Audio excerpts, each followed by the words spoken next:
በስመ አብ ወወልድ ወመንፈስ ቅዱስ አሐዱ አምላክ አሜን። ቅዱስ ገብርኤል። የቅዱስ ገብርኤል ታሪክ። የነቢያትን ትንቢት፣ የሰማዕታትን ተጋድሎ፣ የጻድቃንን ጸሎት፣ የምዕመናንን ልመና እሁን መሆን ያበሰረ መልአክ ነው። በታዛዥነቱና በመልእክት አድራሽነቱ መልእክተኛ፣ በሰራዊት አለቃነቱ ከዘጠኙ የነገድ አለቆች ጋር ሊቀ መላእክት ይባላል። የጌታ ባለሟልና እልፍኝ አስከልካይ አጋፋሪ፣ በጌታ ዙፋን ደጅ ጠኝ ለጻድቃን መልስ የሚያደርስ መልአክ ነው። ደስታ አብሳሪው መልአክ ቅዱስ ገብርኤል አበው ቁጡና የሴቶች ደጋፊ፣ የሴቶች አጋር ነው ይሉታል። ብዙውን ጊዜ በአብሳሪነቱ ይታወቃልና። ሳጥናኤልን የገሰጸ፣ አዳምን ከገነት ተባሮ ዲያብሎስ ጥሎት ሲሄድ ያነሳ፣ ሲድራቅንና ሚሳቅን ከንጉሥ ናቡከደነፆር እሳት ያወጣ፣ የትንቢተ ዳንኤልን ትንቢት የፈታ፣ ከአንበሳ መንጋጋ ያዳነ፣ የድንግል ማርያምን ያበሰረ፣ ሰብአ ሰገልን የመራ የታላቁን መልአክ የቅዱስ ገብርኤልን ሥራ ከብዙ በጥቂቱ እንዳስሳለን። ፈጣሪ አምላክ ከሁላችን ጋር ይሁን። የመልአኩ የቅዱስ ገብርኤል በረከት ከሁላችን ጋር ይሁን፣ አሜን። መልአኩ ቅዱስ ገብርኤል ሁሉን ቻይ ሁሉን አድራጊ አምላክ እርሱ ባወቀ በ11ኛው ሰዓተ ሌሊት በራማ በሁለተኛው ሰማይ 30ውን ነገድ በሦስት አለቃ ከፍሎ አስቀመጣቸው። ራማንም እንደ ደርብና ምድር በሦስት ከተማ ከፍሎ አዘጋጀው። በመጀመሪያው ከተማ 10ሩን ነገድ፣ ከሁለተኛው ሰማይ ክፍል በአንደኛው ከተማ ስማቸውን አርባብ ብሎ አስቀመጣቸው። አለቃቸውም ገብርኤል ይባላል። እነዚህ የሥላሴ ደጅ አጋፋሪ እልፍኝ አስከልካዮች ናቸው። መላእክትን ያረጋጋ መልአኩ ቅዱስ ገብርኤል። ሁሉን ቻይ አምላክ ነገደ መላእክትን በ100 ነገድና በ10 አለቃ ፈጥሮ አስቀመጣቸው። እነሱም እስከዛች ሰዓት ማን እንደፈጠራቸው አላወቁም ነበር። ፈጣሪያችን ማን ነው? ማን ፈጠረን? እርስ በርስ ጠየቁ፣ እርስ በርስ ተያዩ። ከሁሉም የሚበልጠው በሰማይ ከተማነቱ ቅርበቱና በአካሉ ትልቁ መልአክ ሳጥናኤል ነበርና የነገር ተከታዮችን ከኔ በላይስ ማን አለ? ፈጣሪያችሁ እኔ ነኝ አለ። ነገደ መላእክትም ታወኩ። ግማሹ እውነት ነው ብሎ በሳጥናኤል ተመራ፣ ሌሎቹም ተጠራጠሩ። ሊቀ መላእክታንም በእኔ ስር ናችሁ፣ ሁላችሁንም እኔ እበልጣችኋለሁ አለ። ሁሉም ግራ በተጋባ ጊዜ ሳጥናኤል በትዕቢቱ ጸና። ትዕግሥተኛው መልአክ ቅዱስ ሚካኤል ሁሉንም ተው ሲል፣ ፈጣኑ ገብርኤል ግን ሰይፉን መዘዘ። ሁላችሁም ባላችሁበት ጽኑ፣ የሚመጣውን እንጠብቅ፣ ፈጣሪያችን እንጠብቅ ብሎ መላእክታንን ያጸና ቅዱስ ገብርኤል ነው። ከዚህ በኋላ እሁድ በነግህ በቀዳማይ ሰዓተ መዓልት ሁሉን ቻይ አምላክ ለይኩን ብርሃን በማዕከለ ጽልመት ብሎ በቃሉ ቢያዝ በምስራቅ ብርሃን ተፈጠረ። ማኅበረ መላእክትም አምላካቸውም በኪሩቤልና በሱራፌል ዙፋን ላይ ተመለከቱ። ቅዱስ ቅዱስ ቅዱስ ብለው አመሰገኑ፣ ሰገዱ። አዳምን የረዳ ቅዱስ ገብርኤል። አዳም ከገነት ከተባረረ በኋላ በባህር ገብቶ ሲጸልይ ዲያብሎስ መጥቶ ሔዋንን አሳስቶ ካወጣቸው በኋላ ኑ ተከተሉኝ፣ ፈጣሪ ምሯችኋል፣ ወደ ጌታ ለወስዳችሁ ብሎ ትልቅ ዓለት ቋጥኝ ከሞላበት ቦታ ካደረሳቸው በኋላ እኔን አላወቃችሁኝም ብሎ ዞር ብሎ ተገለጠላቸው። እነሱም ዲያብሎስ እንደሆነ ባወቁ ጊዜ ደነገጡ። አዳምም በዓለቱ ላይ ወደቀ። 3 ቀን አልተነሳም። ሔዋንም ሞቷል ብላ አዘነች። በዚህ ጊዜ መልአኩ ቅዱስ ገብርኤል መጥቶ ከወደቀበት አነሳው፣ አጽናናው፣ ወደ ዕቃ ቤትም ወሰደው። ክብር ምስጋና ለቅዱስ ገብርኤል አምላክ። ሲድራቅና ሚሳቅ አብደናጎንም የረዳ መልአኩ ቅዱስ ገብርኤል። እስራኤላውያን በግዞት ወደ ባቢሎን በተጋዙበት ዘመን ንጉሥ ናቡከደነፆር በባቢሎን አውራጃ በዱራ ሜዳ ቁመቱ 60 ክንድ ወርዱ 6 ክንድ የሆነ የወርቅ ምስል ጣዖት አቆመ። ናቡከደነፆር ላቆመው ለወርቁ ለንጉሡ ምስል እንድትሰግዱ ታዛቸዋል። ተደፍቶም የማይሰግድ በዚያን ጊዜ በሚነድ እሳት እቶን ውስጥ ይጣላል ተብሎ በሁሉም ታወጀ። በዚያን ጊዜ ከለዳውያን ቀርበው አይሁዳውያንን ከሰሱ። ለንጉሡ ተደፍቶም የማይሰግድ በሚነድ እሳት እቶን ውስጥ ይጣል ብለህ ትእዛዝ አዘህ ነበር። ሆኖም ግን በባቢሎን የሾምካቸው ሲድራቅና ሚሳቅ አብደናጎም የሚባሉት አይሁድ ትእዛዝህን ሽረዋል፣ ላቆምከውም ለወርቁ ምስል አይሰግዱም አሉት። ንጉሥ ናቡከደነፆርም በብስጭትና በቁጣ ሲድራቅና ሚሳቅ አብደናጎም ሆይ አሁን አምጡልኝ ብሎ ከፊቱ አስቆማቸው። በሚነድ እሳትም እቶን ውስጥ ትጣላላችሁ፣ ከእጅስ የሚያድናችሁ አምላክ ማን ነው ብሎ ተናገራቸው። አምላካችንን ከሚነደው ከእሳቱ እቶንና ከእጅህም ያድነናል አሉት። ንጉሡም ተቆጣ።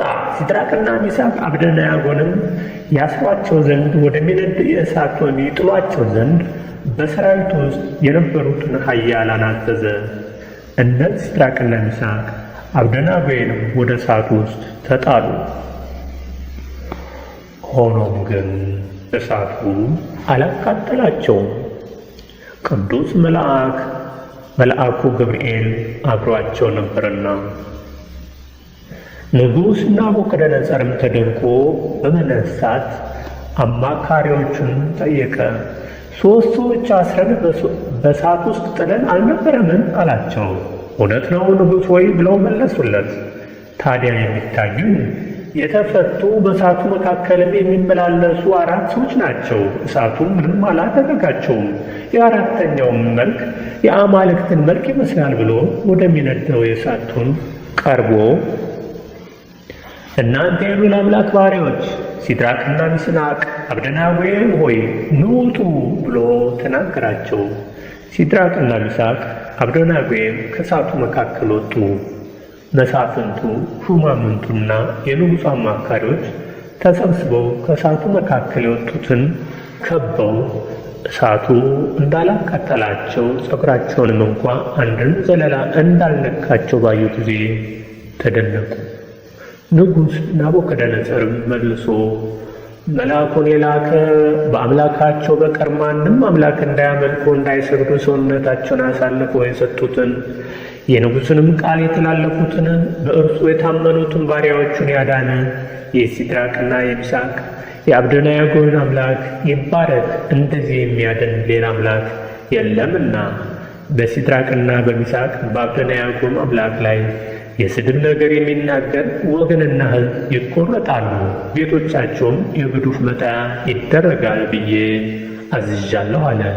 በዚያን ጊዜ እነ ሲድራቅና በባቢሎን አውራጃ ሁሉ ሾማቸው።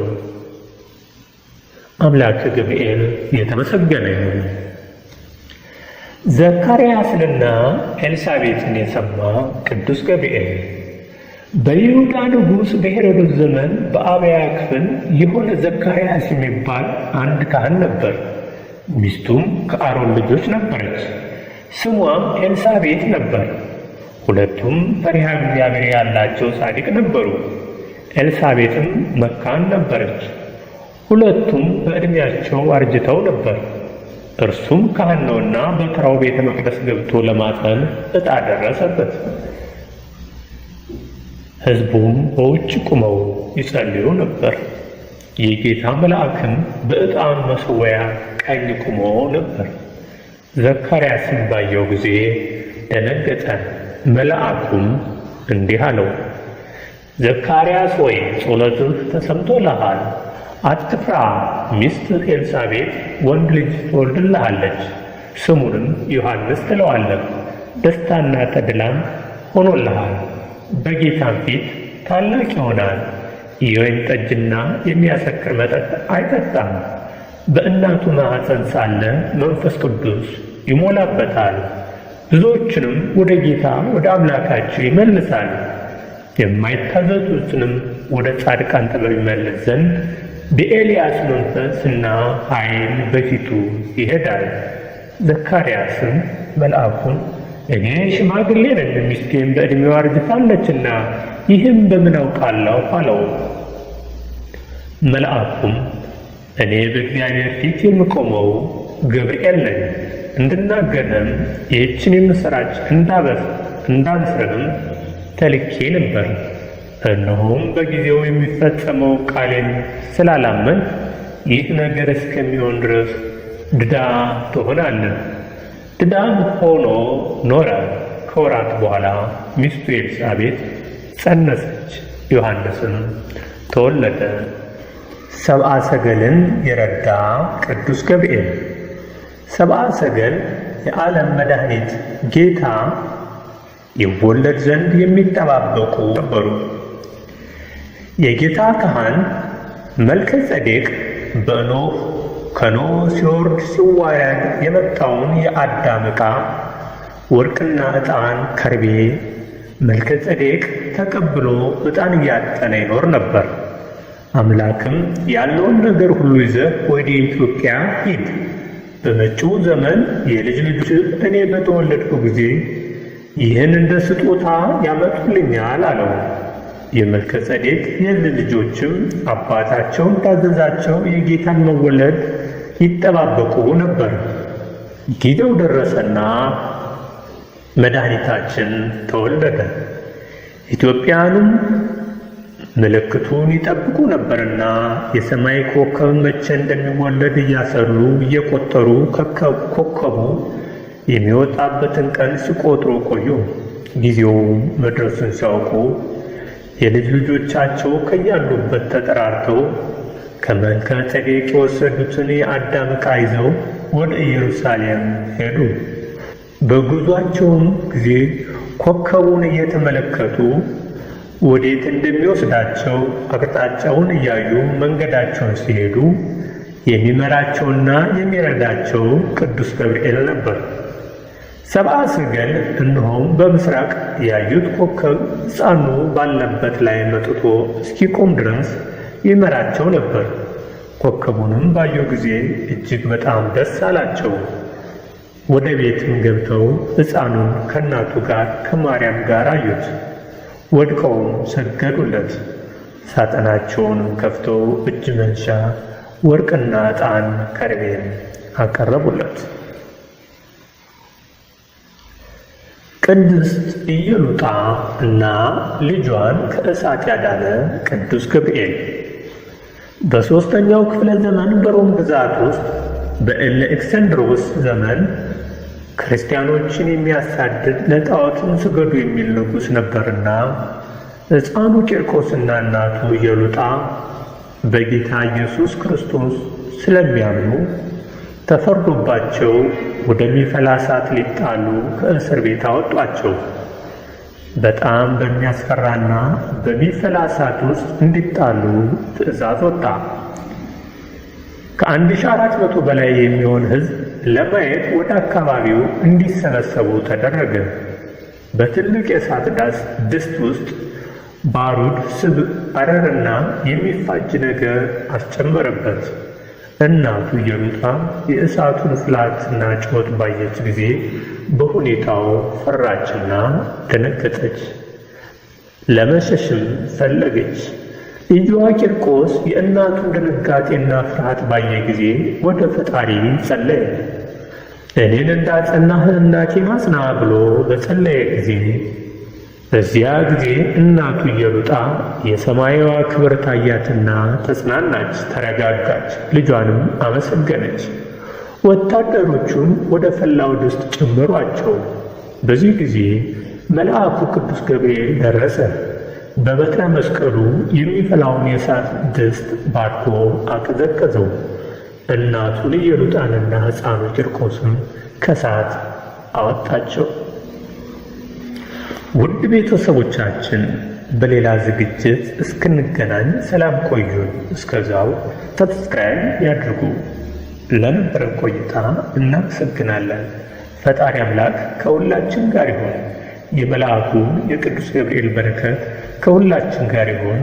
አሜን።